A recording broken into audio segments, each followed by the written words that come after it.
নিজের বিয়ে করা বউকে স্পর্শ করার অপরাধে যেদিন বাসর ঘরে চরম অপমান সহ্য করতে হয়েছিল, সেই দিনও আমি চুপ করেছিলাম। অনেক ভালোবাসা নিয়ে যখন মেয়েটার হাতে হাত রেখেছিলাম, তখন মেয়েটা তার হাত সরিয়ে নিয়ে বলেছিল, আপনাদের মতো ছেলেদের লজ্জা বলতে কিছুই নেই। মেয়ে দেখলে নিজেকে আর ঠিক রাখতে পারেন না। ভালোভাবে যে মেয়েটাকে চেনেন না জানেন না, সেই মেয়েটার অনুমতি না নিয়ে তার হাতে হাত রেখে ফেললেন। তাকে ভোগ করার জন্য উঠে পড়ে লাগলেন। আচ্ছা বলেন তো, বিয়ের আগে আপনার সাথে কি তেমন কোনো পরিচয় হয়েছিল আমার, যে পরিচয়ে আপনি লজ্জা শরমের মাথাকে আমার হাতে হাত রেখেছেন? আপনি আমাদের অনেক বড় উপকার করেছেন, সেটা আমরা কোনোদিনও ভুলবো না। কিন্তু তাই বলে বাবা যখন বলল আমার কথা, তখনই আপনি বিয়ে করতে রাজি হয়ে গেলেন। একটাবারও আমার কথা ভাবলেন না, আমার আপনাকে পছন্দ হবে কিনা এটা একবারও চিন্তা করলেন না। আপনি আমাকে ভুলেও স্পর্শ করার চেষ্টা করবেন না। আমি আপনাকে কোনোদিনও নিজের স্বামী হিসাবে মেনে নিব না। আপনি আমার জীবনটা তছনছ করে দিয়েছেন, নষ্ট করে দিয়েছেন আমার জীবনটা।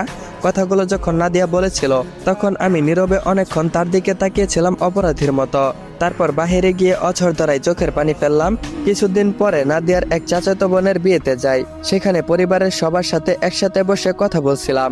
নাদিয়া আমার একটা কথায় রাগ করে ফেলে আর সেইখান থেকে চলে আসতে চায়। সবার অনুরোধে আমি পিছন থেকে নাদিয়াকে আটকানোর জন্য তার হাতটা ধরে ফেলি।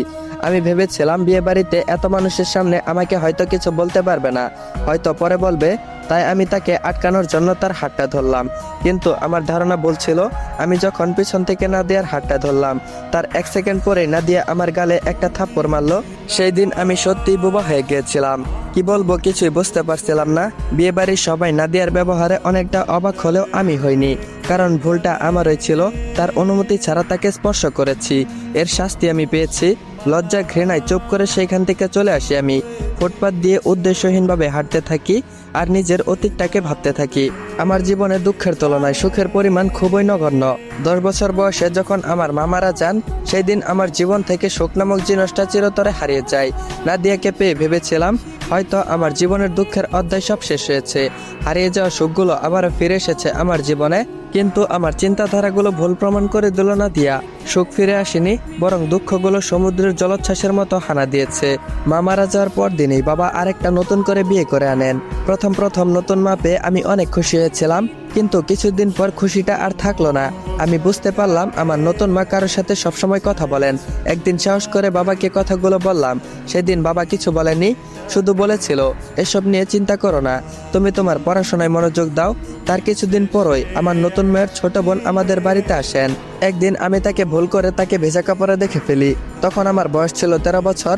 তখনই আমি তার কাছে আবারও ক্ষমা চাই, কারণ সে আমার থেকে বয়সে 6 বছরের বড় ছিল। আমি তাকে বলি, আমি ইচ্ছা করে আপনার সামনে আসিনি। তারপরও আমি ক্ষমা পাইনি। 2 দিন পর যখন বাবা বাসায় আসলেন, তখন মা কাঁদতে কাঁদতে বলেছিল, তোমার ছেলে লুকিয়ে লুকিয়ে আমার বোনকে গোসল করা অবস্থায় দেখেছে, আজকে আবার ভেজা কাপড়ে দেখেছে। আমি যদি আজকে ওর নিজের মা হতাম, তাহলে কি আমার বোনের সাথে এইসব নোংরামি কাজটা করতে পারতো? বলো, তুমি বলো। বাবা মায়ের চোখের পানি বিশ্বাস করেছিল কিনা জানি না, আমাকে শুধু বলেছিল, এসব কি তুই করেছিস নাকি? আমি শুধু বলেছিলাম, ভুল করে ভেজা কাপড়ে দেখে ফেলেছি। তবে আর কিছু বলতে পারলাম না। কিছু বলার আগেই বাবা আমাকে লাঠি দিয়ে পেটাতে পেটাতে বাসা থেকে বের করে দিয়েছিল। আমি মায়ের বোনকে গোসল করা অবস্থায় দেখিনি, এইটুকু বলার সুযোগ আমাকে দিয়েছিল না। সেদিন মায়ের পা ধরে কান্না করতে করতে বলেছিলাম, আমাকে বাসা থেকে বের করে দাও, কোনো সমস্যা নেই, আমি খুশি মনেই চলে যাব, কিন্তু এরকম একটা খারাপ অপবাদ আমাকে দিও না। কেউ আমার কথা সেদিন বিশ্বাস করেনি। খালি হাতে বাসা থেকে সেদিন বের হয়ে এসেছিলাম। 13 বছর বয়স থেকে আমার জীবন যুদ্ধ শুরু হয়। মামাদের বাড়িতে 1 বছরের মতো ছিলাম। সেই দিনও বেশি দিন টিকতে পারিনি সেইখানে। মাঝে মাঝে বাবার কাছ থেকে টাকা নিতাম। বাবার কাছ থেকে টাকা নিতে অনেক খারাপ লাগতো, কিন্তু বেঁচে থাকার জন্য টাকার দরকার। আমি যখন বাবার কাছ থেকে টাকা নিতাম, তখন নিজের প্রতি অনেক ঘৃণা হতো।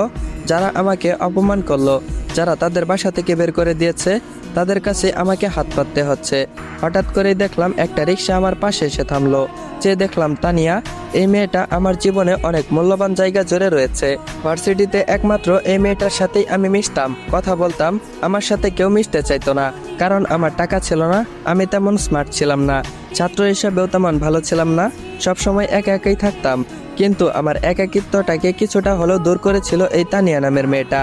তানিয়া বলল, হৃদয় তুমি এখানে কি করছো? রিক্সায় উঠে এসো। আর হ্যাঁ, সরি তোমার বিয়েতে আসতে পারি নাই।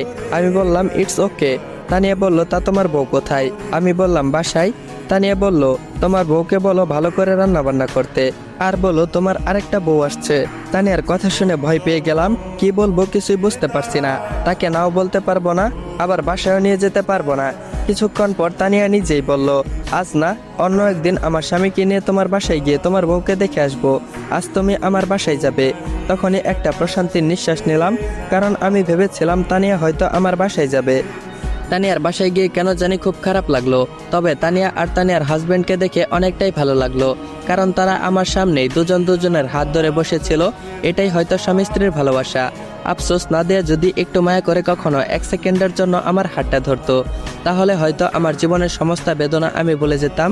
আজ নাদিয়ার জন্মদিনে সে আমার কোনো বন্ধুকে দাওয়াত দেয়নি। সে হয়তো আরো খুশি হতো যদি আমি জন্মদিনে না থাকতাম, কিন্তু সবার দিকে তাকিয়ে থাকতে হয়েছে আমার। এমন তো হতে পারতো নাদিয়া আমাকে তার পাশে নিয়ে কেক কাটতো, আমি তার হাতে হাত রেখে কেক কাটতাম। প্রথম আমাকে খাইয়ে দিত, তারপর আমি দুষ্টমি করে তার নরম গালে কিছুটা ছুঁয়ে দিতাম। কিন্তু এরকমটা হলো না। নাদিয়া তার বান্ধবীদের সাথে কেক কাটছে, সে আমাকে তার পাশে ডাকেনি, আমিও ইচ্ছে করে যাইনি। হঠাৎ করে শুনতে পেলাম নাদিয়া কিছু বলছে, পৃথিবীর সব পুরুষই এক, যখন তার বউয়ের ভালোবাসা না পায় তখন তারা অন্য মেয়ের কাছে ভালোবাসা খোঁজে। কোনো কোনো পুরুষ তো আবার বউয়ের সাথে বিছানায় শুতে না পেয়ে বাইরের মেয়েদের সাথে রিকশায় চিপাচিপি করে ঘুরে বেড়ায়, আবার তার সাথে বাসায়ও যায়। আমি যখন বুঝতে পারলাম কথাগুলো নাদিয়া আমাকে উদ্দেশ্য করে বলেছে, তখন আর নিজেকে ঠিক রাখতে পারলাম না। সবার সামনে নাদিয়ার নরম গালে একটা কষে থাপ্পড় মারলাম, জ্বর খেয়ে সে মাটিতে পড়ে যায়। তোমার মন মানসিকতা যে এতটা নিচু আমি জানতাম না। না জেনে একটা মেয়ের সম্পর্কে এত বাজে কথা বলতে পারলে। আসলে তোমার ভেতরটা একদম পচে গেছে। তোমার শুধু বাহিরটাই সুন্দর, ভিতরে একদম আবর্জনা জমে গেছে। যদি পারো একটু ভেতরটাকে সুন্দর করো।